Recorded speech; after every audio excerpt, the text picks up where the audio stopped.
Près de 40 partis et mouvements politiques ont signé cette nouvelle alliance nationale pour l'alternance et la démocratie. Ce vendredi 26 septembre 2020, ils comptent désormais mener ensemble le combat pour l'alternance démocratique. Le président du parti Alliance démocratique pour le renouveau est l'un des signataires de cette alliance.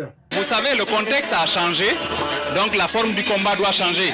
C'est pour cette raison, puisque nous sommes cohérents, nous ne pouvons pas être contre le troisième mandat et croiser les bras, rester neutre, parce qu'en cette phase, il n'y a pas de neutralité. Il y a soit vous vous engagez pour combattre, ou alors vous êtes complice de la forfaiture qui est en train d'être perpétrée.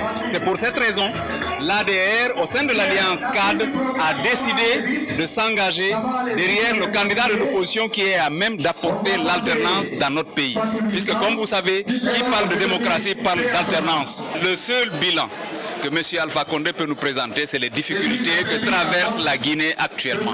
Vous avez vu l'état de nos infrastructures, vous avez vu l'état du tissu social guinéen. Il se trouve que tout son fonds de commerce a été pendant ces 10 années-là la division et le vol de deniers publics. Actuellement, nous nous sommes engagés à apporter cette alternance-là parce que nous savons très bien que le peuple est derrière nous. L'opposition guinéenne reproche au régime de Conakry la corruption, le chômage, le manque de programmes fiables pour le développement de la Guinée. Selon cet autre leader politique, le bilan sombre du président sortant suffit pour sanctionner Alpha Condé dans les urnes. J'espère. Moi, je ne vois pas pourquoi aujourd'hui on ne peut pas réunir nos efforts pour combattre le même ennemi. Aujourd'hui, Alpha Condé est plus qu'un ennemi, il est plus qu'un adversaire. C'est aussi un ennemi de la République de Guinée. Alpha Condé est devenu l'opposé du développement. Je crois que c'est beaucoup plus facile pour nous aujourd'hui avec le bilan du professeur Alpha Condé. Comme je vous dis, il est devenu l'ennemi de la prospérité guinéenne.